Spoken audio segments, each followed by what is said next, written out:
Good morning. I'm RJ Baxter, your out-of-the-box lender with your Saturday strategy. I hope you guys are having a great weekend so far and you had a productive week this past week. I want to talk about this week the offers that we're putting in for our buyers. It seems like every offer has an appraisal gap. So I wanted to explain how appraisal gaps work from the lender's perspective. I've had this conversation several times this week, so I thought it'd be really helpful to put out a video explaining how a low appraisal can affect the buyer's financing. So if an appraisal comes in low, the lender, we have to use the lower of the appraised value or the purchase price to calculate the loan to value ratio and the amount of money that the borrower has to put down in order to achieve a certain loan to value ratio.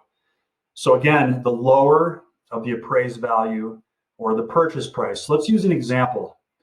Let's say the contract is for $500,000, just to use easy numbers, and the appraisal comes in at $450,000.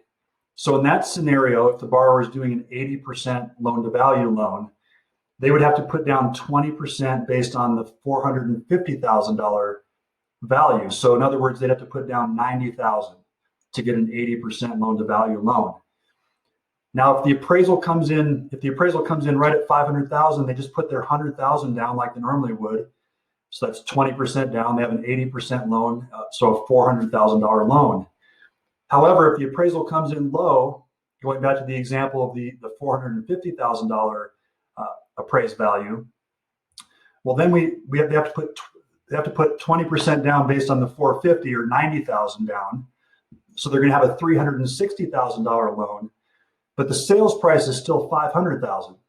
So this is where the gap comes into play. So the buyer, they would have to come up with not only the $90,000 down, but also the $50,000 gap. So in that example, if it's a 80% loan to value buyer and the appraisal comes in low, they'd have to put $140,000 into the down payment or into the cash investment in the house, as opposed to $100,000 down if the appraisal were to come in at the sales price of $500,000. So hopefully that makes sense so far.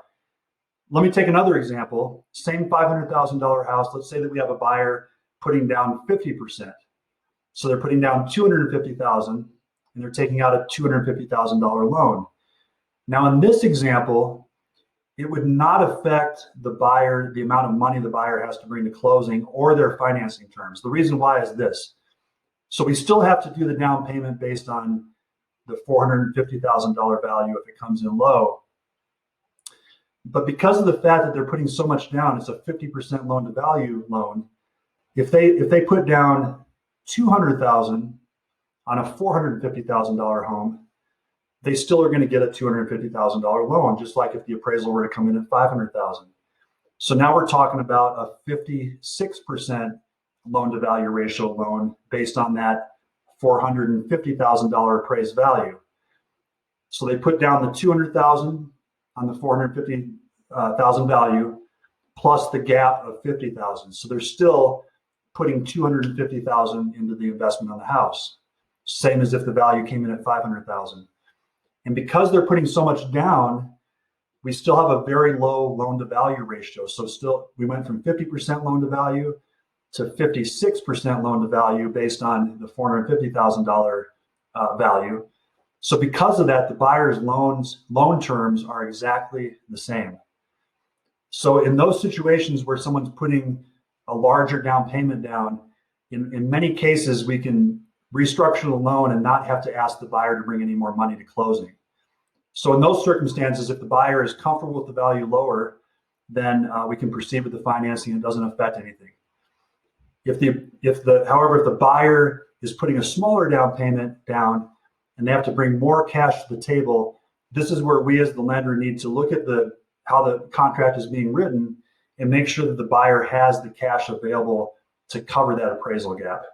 So I hope that helps with your understanding of how appraisal gaps work from the lender's perspective. But of course, give me a call in the office, text me or email me. I'm happy to answer questions about it more in depth if it's still not clear. But hopefully that example helps to illustrate how some different scenarios might work. And also, I'm here for you if you have any buyers that you come across this weekend that need a pre-approval on the spot. We're definitely watching. Happy to help you with that or any other loan-related questions. So once again, my name is RJ Baxter, Fairway Independent Mortgage. You guys have a great rest of your weekend, and I appreciate you watching.